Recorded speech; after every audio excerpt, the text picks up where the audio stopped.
Now, I'm going to do my best to not take all of the nice stuff that I just said in the last half hour and flush it down the toilet because I'm a little irritated. I'm a little irritated at the love we are showing for this killer, the United Healthcare killer. First of all, CNN, and I am not making this up. One of the anchors on CNN said, "Do we have it? Oh, play this.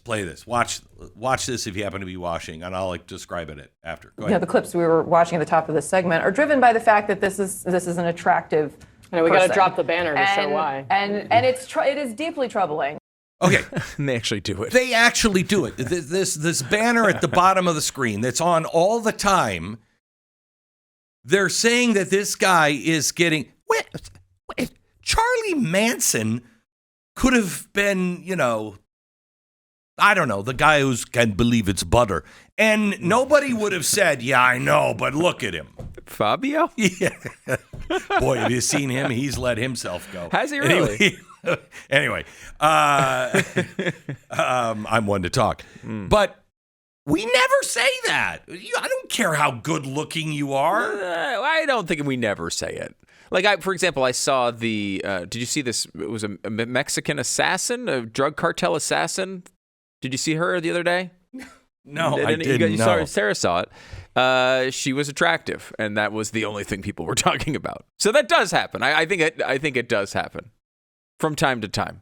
That being said, it's not supposed to happen on CNN. Right. And wait, are people saying, you know what? Maybe her hits were okay. No. Right. But I will say, looking at the picture, I totally assume there will be a movie made about her in the future. All right, yeah. But that will seem to maybe glorify the stuff she did, which was terrible. We are glorifying what this guy... Listen to this one. I'm not going to give his name. Thank you for that. Thank you for that. You're the only person I've seen do that. Everybody else is blurting this name out 100 million times. This guy is being made into a hero. It's worse than the typical mass shooter, where typically the media, while they have all their gun points, aren't trying to make them into a hero. This guy they're trying to make him into a hero, giving his name over and over again. I don't think it's a good idea. Wait a minute. I haven't even heard anyone say anything about pulling guns off the streets either. Have you heard? No, especially, and it was a ghost gun. This is like Joe Biden's favorite topic. You know why? I guess all you have to be is good looking and on the left. On the left. Are you an anti-capitalist? Then fine. Good job with a 3D printer. So this guy went, he killed somebody in cold blood, and everyone is excusing him. Everyone on the left and everybody in the media excusing him. Well, look at his abs. I mean, really. What does that have to... You know what? You know what that ties into? His back problems. Don't even begin to talk to me about back problems, you wuss. My gosh, I've got back problems. You're 20 and you have those abs? They ain't that bad, dude. If you could do that many sit-ups, I'm sorry, your back problems can't be that bad. Shut up. And if you are in your 20s and you had back surgery, you're a moron unless you absolutely had no other choice. But then you're still a moron if you thought it was going to work. Back surgery hardly ever works. How many people do you know that had back surgery and they went, I feel like I'm 20 again. I don't know anybody that says that. I know back doctors, surgeons who are like, don't come to me yet. Don't come until you. This is a quote from my surgeon. Right? Until you beg me to cut you open, and I have begged him, and he's like, not quite yet. I mean, how do you? Oh, your back hurts. Oh, boo boos. I think he had. There was at least rumors or indications from his online writings that he had spinal fusion surgery. Fine. Well, I mean, lots of people. Serious. Yeah, but lots of people have had it. No, that doesn't justify murder. But I mean, I really don't understand if you had spinal fusion. How self-absorbed are you? We were just talking off the air. Went to a Christmas party. We went to the studio's Christmas party. Yeah. And I was there for what? Way longer than I thought. Like 3 or 4 hours, okay? Standing on hard concrete floors. I stand about 45 minutes, and that's a miracle if I'm standing 45 minutes and not in an agonizing pain in my lower back and legs. I stood there for 4 hours. Did you know I was in pain, Sarah? Did you know I was in pain still? No. Okay. You know why? Because I know Pat, who's in worse pain than I am, and he never says anything. What the heck? You are so self-absorbed that you think your problems, what happened to me, what they did to me, what they didn't do for me. I'm going to speak for humanity and shoot a dad who has kids. Are you? And then you glorify this guy? This is the absence of all truth. This is the deception I talked about 15 minutes ago. Yeah. And, it feels like it's a new moment in a way. Like it feels like that. But what exactly separates this from the way we handled George Floyd? Like when you're burning down cities and everyone's saying, well, yeah, but racism. This is the exact same thing, with the exception of 81% of the American public don't approve of racism like they do their own health care. Health care is actually generally pretty well received in this country.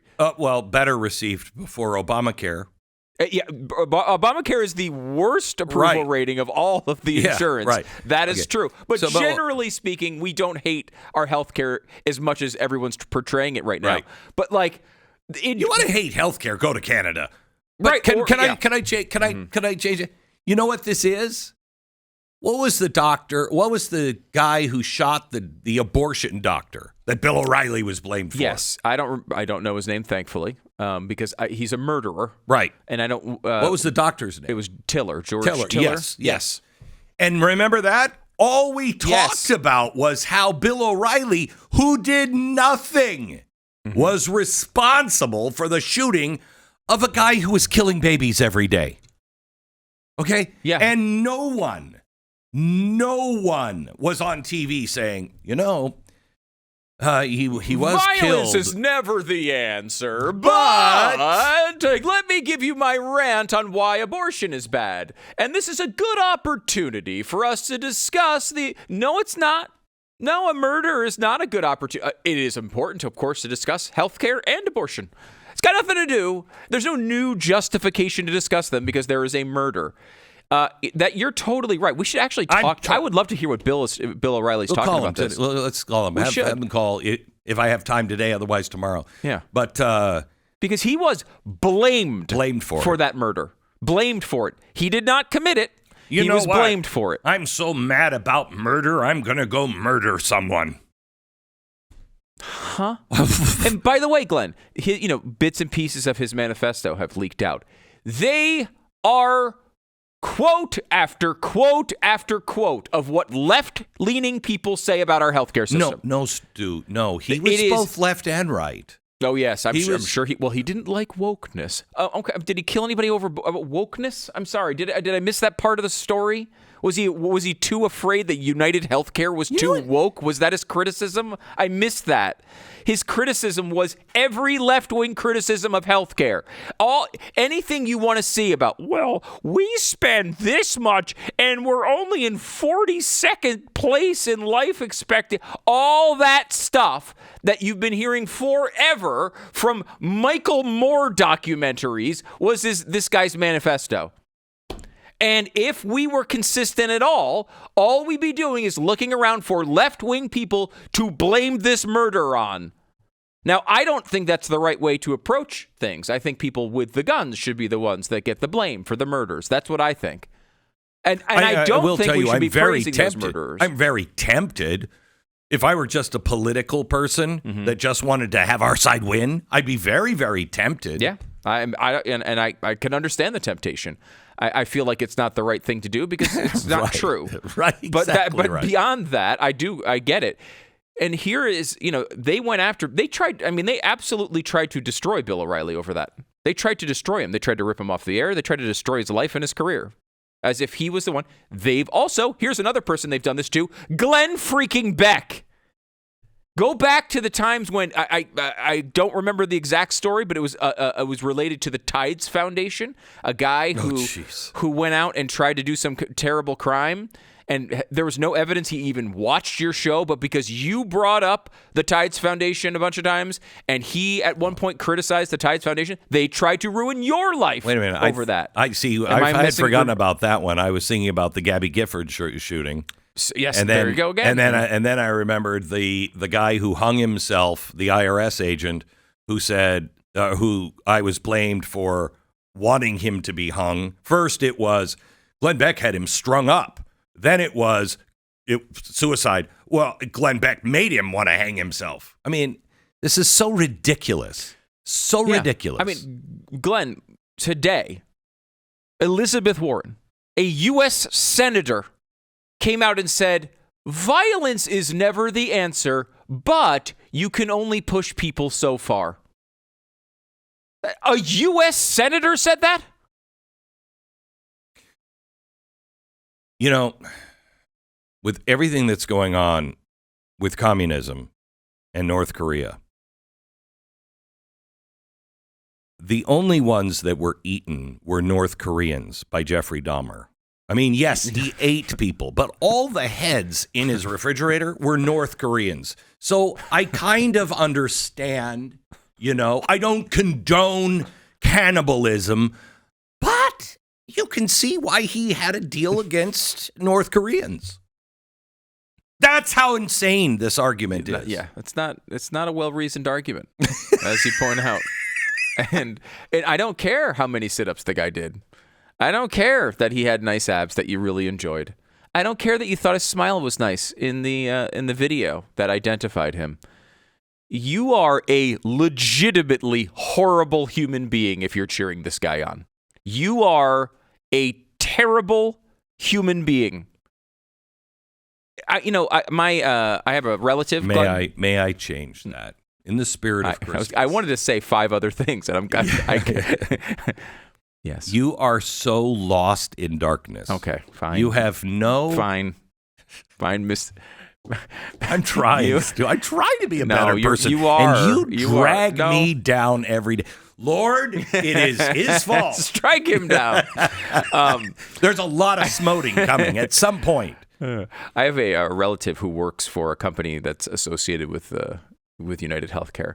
And to the point that, she's had, Zoom calls with Brian Thompson, group calls.